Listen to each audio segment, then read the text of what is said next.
Hello friends, welcome all on કૃષિ ભંડોળ. Friends, કૃષિ ભંડોળ આજે તમારા માટે એક નવો લેક્ચર લઈને આવ્યા છીએ, બરાબર છે. તો આજનો આપણો જે લેક્ચર છે કે જેમાં કૃષિમાં જે સંવર્ધનના પ્રકારો હોય છે, જે અલગ અલગ 5 પ્રકારના આપણે સંવર્ધનના પ્રકાર જે છે એના વિશેની આજે આપણે આ લેક્ચરમાં ચર્ચા કરીશું, બરાબર છે. અને સંવર્ધન છે કે જે ખૂબ જ ઇમ્પોર્ટન્ટ હોય છે. સંવર્ધન દ્વારા જ આપણે નવો છોડ છે કે જે ઉગાવી શકતા હોય છે, અને એના દ્વારા જે પણ છોડ ઉગે છે સંવર્ધન દ્વારા એમાં સારો એવો રોગિષ્ટ ના હોય એવો છોડ ઉગતો હોય છે, બરાબર છે. એટલે કે રોગમુક્ત છોડ હોય છે કે જે આપણે સંવર્ધન દ્વારા ઉગાવી શકતા હોય છે, અને સારી જાતનો આપણે છોડ ઉગાવી શકતા હોય છે કે જેના દ્વારા આપણું જે પ્રોડક્શન હોય છે એમાં પણ ફાયદો થાય છે, અને રોગ જીવાતો છે એ ઓછી આવતી હોય છે. અને જો રોગ જીવાતોનું પ્રમાણ ઓછું આવે તો એના લીધે અલ્ટિમેટલી ખેડૂતો છે એની જે આવક હોય છે એમાં વધારો થતો હોય છે. તો કેવી રીતે વધારો થતો હોય છે? તો કે જો રોગ અને જીવાતો ન આવે તો આપણને ખ્યાલ છે કે અત્યારે જે પેસ્ટિસાઇડ બજારમાં મળે છે એના ભાવ ખૂબ જ વધુ પડતા હોય છે, બરાબર છે. તો જો રોગ અને જીવાતો આવતા અટકી શકે તો એના લીધે જે પેસ્ટિસાઇડનો ખર્ચો હોય છે જે ખેડૂતોને થતો હોય છે એ ઘટી જતો હોય છે. અને એ ખર્ચો ઘટી જાય એના લીધે શું થતું હોય છે? તો કે ખેડૂતોની આવક છે એ વધુમાં વધુ ખેડૂતો પાસે રહે છે, બરાબર છે. જો પેસ્ટિસાઇડનો ખર્ચો વધી જાય, ખાતરનો ખર્ચો વધી જાય, એના લીધે શું થાય છે? તો કે ખેડૂતોની જે આવક હોય છે એ ઘટતી હોય છે. કેવી રીતે ઘટતી હોય છે?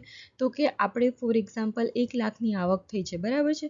તો 1 લાખમાંથી 20 થી 30 હજાર જો આપણે પેસ્ટિસાઇડ અને ફર્ટિલાઇઝરમાં યુઝ થતા હોય છે તો આપણા પાસે 70,000 જેવા જ વધે છે, બરાબર છે.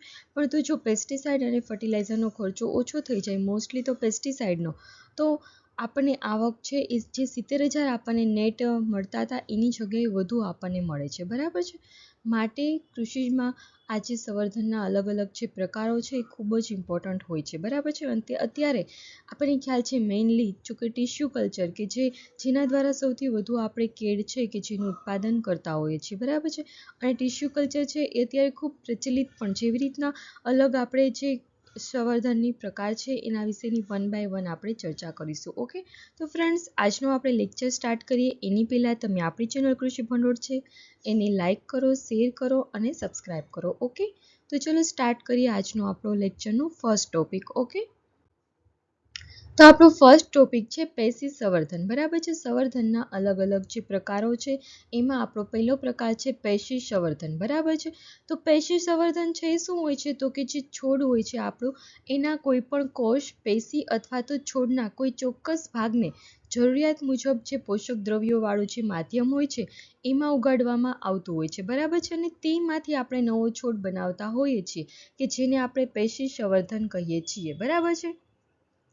આ જે પેશી સંવર્ધન પદ્ધતિ છે એમાં વનસ્પતિના કોઈ પણ આપણે ભાગ હોય છે કે જેને લેબોરેટરીમાં નિયંત્રિત તાપમાન, દબાણ અને યોગ્ય પરિસ્થિતિમાં પોષણની મદદથી આપણે ઉછેરવામાં આવતું હોય છે, બરાબર છે. અને ત્યારબાદ નવા છોડનું નિર્માણ કરાવવામાં આવતું હોય છે, બરાબર છે. એટલે કે પેશી સંવર્ધન એટલે શું છે? તો કે ટિશ્યુ કલ્ચર, બરાબર છે. તો કે કોઈ પણ એક આપણો આઈડિયલ પ્લાન્ટ છે, બરાબર છે. ફોર એક્ઝામ્પલ આપણે ગુલાબની વાત કરીએ. ચલો આપણે ગુલાબનો છોડ લીધો છે કે જે ખૂબ સારો એવો એનો વિકાસ થાય છે, એમાં ખૂબ સરસ મજાના ગુલાબના ફૂલ આવે છે, અને આપણો જે પ્લાન્ટ છે, જે ગુલાબનો જે છોડ છે એ રોગમુક્ત અને જીવાતમુક્ત છે, બરાબર છે. તો એ જે આપણો પ્લાન્ટ છે, જે ગુલાબનો છોડ છે, એનો આપણે કોઈ પણ એક ભાગ લઈ લઈએ, કોઈ કોષ લઈ લઈએ અથવા તો કોઈ પેશી લઈ લઈએ, બરાબર છે. અને એ જે આપણે વનસ્પતિના છોડમાંથી કોઈ પણ એક કોષ, પેશી અથવા તો કોઈ છોડનો એક ચોક્કસ ભાગ હોય છે, બરાબર છે, કે જે આપણે જરૂરિયાત મુજબ લઈ લેતા હોય છે, અને આપણી લેબોરેટરીમાં જે પોષક દ્રવ્યો હોય છે એ જે માધ્યમ હોય છે એમાં આપણે ઉગાડતા હોય છે, બરાબર છે. પોષક દ્રવ્યોવાળું જે માધ્યમ હોય છે એમાં આપણે ગુલાબના છોડને ઉગાડીએ છીએ, અને આપણે જે લેબોરેટરીમાં ઉગાડીએ છીએ ગુલાબનો છોડ, બરાબર છે, એમાં આપણે પૂરું એમાં દેખરેખ રાખીએ છીએ, એમાં ટેમ્પરેચર મેન્ટેન કરીને રાખીએ છીએ, જે દબાણ હોય છે એ વ્યવસ્થિત રાખીએ છીએ, એટમોસ્ફેરિક જે પણ પાકની જરૂરી જે કન્ડિશન હોય છે એવી હરેક કન્ડિશન આપણે લેબોરેટરીમાં એને પ્રોવાઈડ કરીએ છીએ, બરાબર છે. અને ખાસ તો આપણા ઓબ્ઝર્વેશનની અંડરમાં હોય છે, બરાબર છે. અને ત્યારબાદ એમાંથી જે નવા છોડનું આપણે નિર્માણ થતું હોય છે તો એને આપણે પેશી સંવર્ધન દ્વારા નિર્માણ થયેલું કહી શકીએ છીએ, બરાબર છે.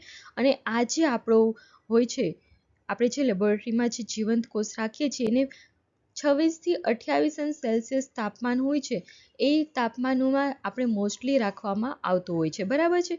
અને આ જે આપણું ટિશ્યુ કલ્ચર જે ટિશ્યુ કલ્ચર એટલે કે પેશી સંવર્ધન પદ્ધતિ છે કે જેમાં બીજ ઉત્પાદન તથા બીજ અંકુરણ વિના જ પ્રાણી કે વનસ્પતિ હોય છે એનું પ્રજનન કરવામાં આવે છે, બરાબર છે.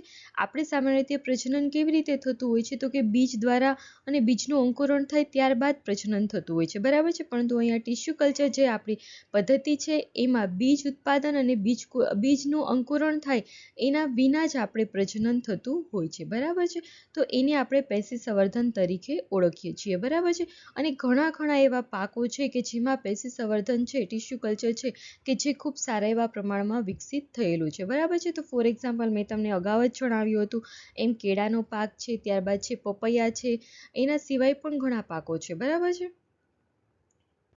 તો આપણે વાત કરી, મેં તમને જેમ કહ્યું કે કેળા છે, પપૈયા છે, ત્યારબાદ છે સીતાફળ છે, ખારેક છે, એના સિવાય પણ ઘણા પાકો છે કે જેમાં સારા એવા જે લક્ષણો ધરાવતો છોડ હોય છે, જે રોગમુક્ત માદા છોડ હોય છે, એમાંથી પેશી સંવર્ધનની મદદથી આપણે લેબોરેટરીમાં સારા લક્ષણો ધરાવતા છોડ હોય છે કે જેને આપણે તૈયાર કરી શકતા હોઈએ છીએ, બરાબર છે.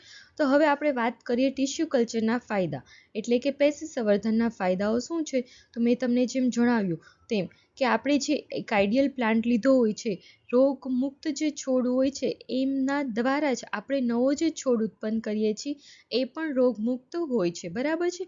અને આપણો જે નવો છોડ આપણે ઉત્પન્ન કરતા હોઈએ છીએ એ નવા છોડમાં જે મૂળભૂત જે ગુણધર્મો આપણને જે જૂના પ્લાન્ટમાં જોવા મળતા હતા, જે આપણો આઈડિયલ પ્લાન્ટ હતો એના જેવા જ સેમ આપણને ગુણધર્મો આપણે જે પેશી સંવર્ધન કરીએ છીએ એ છોડમાં પણ જોવા મળે છે, બરાબર છે.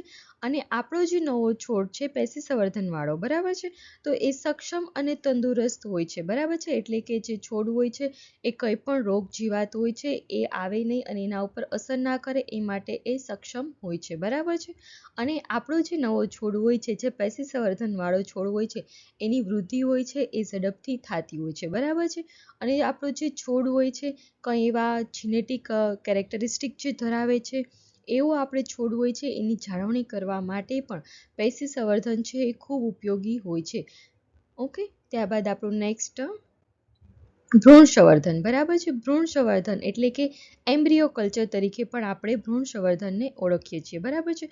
તો આ જે ભ્રૂણ સંવર્ધન છે કે આ પદ્ધતિમાં શું કરવામાં આવે છે તો કે છોડ હોય છે એના બીજમાંથી આપણે ભ્રૂણને બહાર કાઢી નાખવામાં આવે છે, બરાબર છે. બીજમાંથી ભ્રૂણને બહાર કાઢવામાં આવે છે અને એ જે ભ્રૂણ હોય છે કે જે ઇન વિટ્રો માધ્યમ એટલે કે શું ઇન વિટ્રો એટલે શું તો કે ટેસ્ટ ટ્યુબ જે હોય છે, બરાબર છે, એ ટેસ્ટ ટ્યુબમાં આપણે ભ્રૂણને અંદર વિકસાવવામાં આવે છે, બરાબર છે.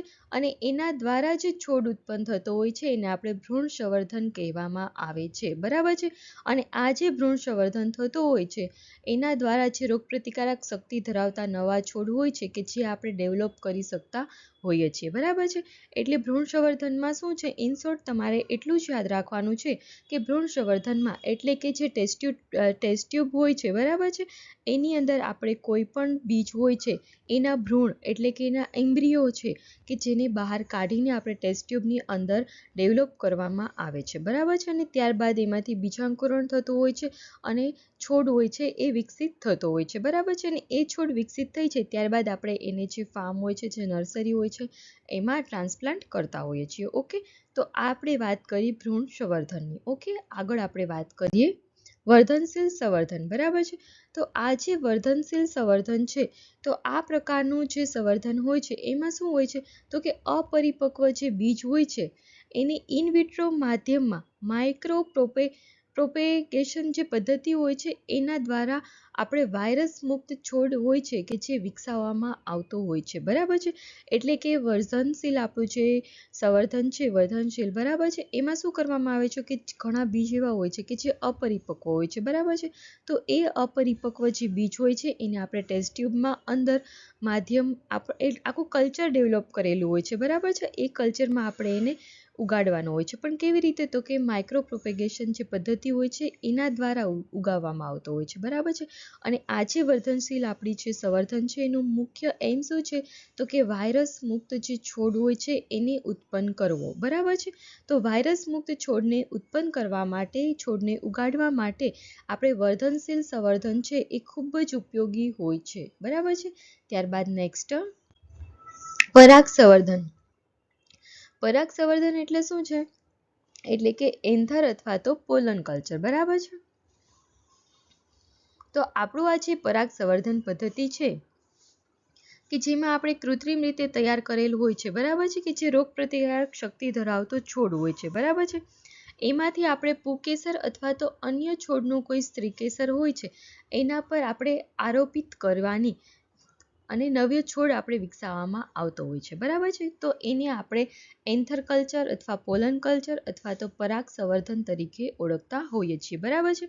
તો જો આ ફિગર છે એમાં આપણે વ્યવસ્થિત રીતે સમજી શકીશું, બરાબર છે. તો જુઓ, પરાગ સંવર્ધન શું છે તો કે કોઈ પણ એક છોડ છે, બરાબર છે, કૃત્રિમ છોડ છે, બરાબર છે. એ જે કૃત્રિમ છોડ હોય છે કે જે રોગ પ્રતિકારક શક્તિ ધરાવે છે, બરાબર છે. કંઈ પણ રોગ આવે, કંઈ પણ જીવાત આવે તો એની સામે એ સક્ષમ છે કે આપણો જે છોડ છે એમાં અસર થાય નહીં, બરાબર છે. તો એ જે છોડ હોય છે એનું પુંકેસર જે હોય છે એ અન્ય કોઈ છોડ હોય છે એના સ્ત્રી કેસર ઉપર આપણે આરોપિત કરવામાં આવે છે અને ત્યારબાદ નવો છોડ હોય છે એ વિકસિત થતો હોય છે, તો એને આપણે પરાગ સંવર્ધન પદ્ધતિ કહેવામાં આવે છે, બરાબર છે. ત્યારબાદ નેક્સ્ટ કોષ સંવર્ધન એટલે કે સેલ કલ્ચર, બરાબર છે. તો સેલ કલ્ચર એ કોષ સંવર્ધન છે. તો એમાં શું છે તો કે આ પ્રકારની જે પદ્ધતિ છે જે કોષ સંવર્ધન છે કે જેમાં આપણે કૃત્રિમ રીતે તૈયાર કરેલ છોડમાંથી કોઈ પણ એક નિશ્ચિત પેશી કે છોડ હોય છે એને લઈને આપણે પ્રયોગશાળામાં નવા છોડ તૈયાર કરવામાં આવે છે, બરાબર છે. આ જે સંવર્ધનની પદ્ધતિ છે બધી જ મેં તમને જે આજે કવરઅપ કરાવેલી છે એ હરેક પદ્ધતિ લેબોરેટરીમાં જ થાય છે, બરાબર છે. તો આપણું આ કોષ સંવર્ધન છે, સેલ કલ્ચર છે, એ પણ કૃત્રિમ રીતે કોઈ પણ તૈયાર કરેલ હોય છે છોડમાંથી, એમાંથી એક નિશ્ચિત પેશી અથવા તો કોષ લેવામાં આવે છે, બરાબર છે. અને ત્યારબાદ એનું પ્રયોગશાળામાં નવા છોડ હોય છે એમાં તૈયાર કરવામાં આવે છે, તો એને આપણે કોષ સંવર્ધન કહેવામાં આવે છે, બરાબર છે. તો ફ્રેન્ડ્સ, આજના લેક્ચરમાં આપણે જે પણ કૃષિને લગતું જે સંવર્ધન પદ્ધતિ છે કે જે ઇમ્પોર્ટન્ટ છે, મોસ્ટલી આ જે સંવર્ધન પદ્ધતિ છે કે જે આપણે બ્રીડિંગ અને બાયોટેકનોલોજીમાં યુઝ કરતા હોઈએ છીએ, બરાબર છે. તો એ આપણે આજના લેક્ચરમાં કવરઅપ કરેલું છે. ઓકે, ફરી મળીશું નવા ટોપિક સાથે, નવા વિડીયોઝમાં. ત્યાં સુધી થેન્ક યુ.